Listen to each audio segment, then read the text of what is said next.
ഇന്നാണ് ദുരന്തർ 2 പ്രേക്ഷകർ കാത്തിരിക്കുന്ന ബോളിവുഡ് പ്രേക്ഷകർ കാത്തിരിക്കുന്ന ദുരന്തർ 2വിൻ്റെ റിലീസ് പ്രീ ഷോ നടക്കുക. നാളെയാണ് റിലീസ്. ഇതിനിപ്പോൾ എ സർട്ടിഫിക്കറ്റ് ലഭിച്ചിരിക്കുന്നു എന്നാണ് പുതിയ വിവരം. ദുരന്തർ ആദ്യത്തെ ഭാഗത്തിനും എ സർട്ടിഫിക്കറ്റ് ആയിരുന്നു.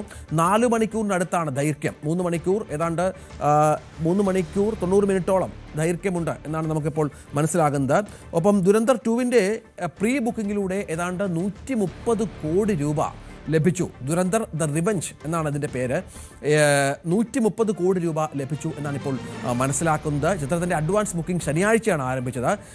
പ്രിവ്യൂ ഷോകളാണ് ഇന്ന് നടക്കുക എന്നുള്ളതാണ് ഏറ്റവും പ്രധാനപ്പെട്ട വിവരം. അക്ഷയ് ഖന്ന അവതരിപ്പിക്കുന്ന റഹ്മാൻ ഡക്കൈത്തിൻ്റെ മരണത്തിന് ശേഷം പാകിസ്ഥാനിലെ ഗുണ്ട അധോലോക രാഷ്ട്രീയ മേഖലയിൽ തൻ്റെ സ്വാധീനം വളർത്താൻ ശ്രമിക്കുന്ന രൺവീർ സിംഗിൻ്റെ ഹംസ എന്ന കഥാപാത്രത്തിൻ്റെ കഥയാണ് ചിത്രം പറയുന്നത്. ഒപ്പം ഈ രൺവീർ സിംഗിൻ്റെ ഭൂതകാലവും ഇതുമായി ബന്ധപ്പെട്ട് പറയുന്നുണ്ട് എന്നാണ് വിവരങ്ങൾ നമുക്ക് മനസ്സിലാക്കുന്നത്. അജയ് സുധാ ബിജു ഉണ്ട്. അജയ്, വലിയ പ്രതീക്ഷയോടെയാണ് പ്രേക്ഷകർ കാത്തിരിക്കുന്നത്. കാരണം ത്രസിപ്പിച്ച ഒരു ഭാഗമായിരുന്നു ദുരന്തറിൻ്റെ 1ാം ഭാഗം. 2ാം ഭാഗത്തിലും ആ പ്രതീക്ഷ ബാക്കി നിൽക്കുന്നുണ്ടല്ലേ? തീർച്ചയായിട്ടും ആരും പ്രതീക്ഷിക്കാത്ത വലിയൊരു സർപ്രൈസ് വിക്ടറി തന്നെയായിരുന്നു ദുരന്തറിൻ്റെ ആദ്യ ഭാഗം എന്ന് പറയുന്നത്. വളരെ സൈലൻ്റ് ആയിട്ട് അധികം കൊട്ടിഘോഷിച്ചിട്ടുള്ള പ്രൊമോഷൻസ്, അതായത് ഇപ്പോൾ YRFൻ്റെ സ്പൈ യൂണിവേഴ്സ് ഒക്കെ നോക്കിയാൽ അറിയാം, ഈ സ്പൈ ചിത്രങ്ങളുമായി ബന്ധപ്പെട്ട് ബോളിവുഡിൽ വളരെ വലിയൊരു മാർക്കറ്റുണ്ട്. അപ്പോൾ YRFൻ്റെ ചിത്രങ്ങളെല്ലാം അത്ര കൊട്ടിഘോഷിച്ച് വരുമ്പോൾ വളരെ സൈലൻ്റ് ആയിട്ട് വന്ന് ചരിത്ര വിജയം നേടിയ ചിത്രമാണ് ദുരന്തർ എന്ന് പറയുന്നത്. ആദ്യ ദിനമൊക്കെ അങ്ങനെ വലിയ കളക്ഷൻ ഒന്നും ഇല്ലാതിരുന്നുവെങ്കിലും പിന്നീട് അത് മികച്ച വിജയം നേടുകയും 1000 കോടിക്ക് മുകളിൽ ആദ്യ ഭാഗം കളക്ഷൻ നേടുകയും ചെയ്തിരുന്നു. ആദ്യ ഭാഗത്തിൻ്റെ അവസാനം തന്നെ രണ്ടാം ഭാഗത്തിൻ്റെ ടീസറും ഉണ്ടായിരുന്നു. 2ാം ഭാഗത്തിൻ്റെ റിലീസ് ഡേറ്റും പ്രഖ്യാപിച്ചു. അങ്ങനെ റിലീസ് ഡേറ്റ് പ്രകാരം നാളെ ചിത്രം തിയേറ്ററുകളിൽ എത്തുകയാണ്.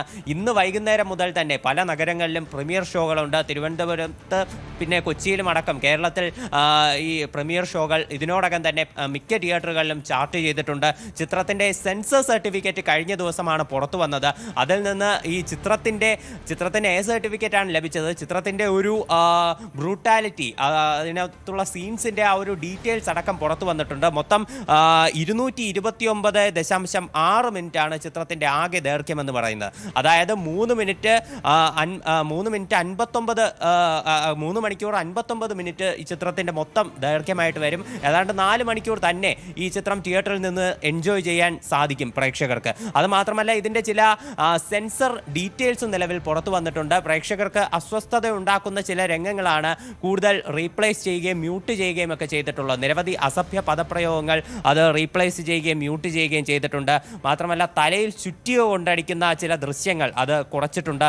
തല വെട്ടി അത് ചവിട്ടുന്ന ചില ദൃശ്യങ്ങൾ സിനിമയിലുണ്ട്. അത് കുറച്ചതായിട്ട് സെൻസറിൻ്റെ ഡീറ്റെയിൽസ് ഉണ്ട്. മാത്രമല്ല, സിമൻറ്റ് ബ്ലോക്ക് കൊണ്ട് തലയടിച്ച് പൊട്ടിക്കുന്ന ദൃശ്യങ്ങൾ, ഇതിൻ്റെ ഒരു ദൈർഘ്യമടക്കം കുറച്ചതായിട്ടാണ് നിലവിൽ വിവരങ്ങൾ വരുന്നത്. ചിത്രത്തിൻ്റെ അഡ്വാൻസ് ബുക്കിങ്ങിലെല്ലാം റെക്കോർഡ് കളക്ഷനാണ്. ഇതുവരെ ബോളിവുഡിൽ മുന്നിൽ നിന്നിരുന്നത് ജവാനായിരുന്നു അഡ്വാൻസ് ബുക്കിങ്ങിൽ. അതിൻ്റെ ഒരു റെക്കോർഡ് ഉൾപ്പെടെ ഇത് നിലവിൽ ഇതിനോടകം തന്നെ പൊട്ടിച്ചിട്ടുണ്ട്. ഗ്ലോബൽ മാർക്കറ്റ് നോക്കുകയാണെങ്കിൽ ഇതിനോടകം 130 കോടി ഇതിൻ്റെ അഡ്വാൻസ് ബുക്കിങ്ങിൽ ലഭിച്ചു. ഇന്ത്യയിൽ നിന്ന് നോക്കുകയാണെങ്കിൽ ഇന്ത്യയിൽ നെറ്റ് കളക്ഷൻ ഫസ്റ്റ് ഡേ ബുക്കിങ്ങിൽ മാത്രം 50 കോടിക്ക് മുകളിൽ ഇതിൻ്റെ ബുക്കിംഗ് പോയതായിട്ടാണ് വിവരം. ആകെ ഇന്ത്യയിൽ മാത്രം 26,761 ഷോകളാണ് ആദ്യ ദിവസം ചാർട്ട് ചെയ്തിട്ടുള്ളത്. മുംബൈയിലും പൂനെയിലും അഹമ്മദാബാദിലും അടക്കം മിഡ് നൈറ്റ് ഷോകളും, അതായത് രാത്രി ഉൾപ്പെടെ ഇതിൻ്റെ ഷോകളുണ്ട്.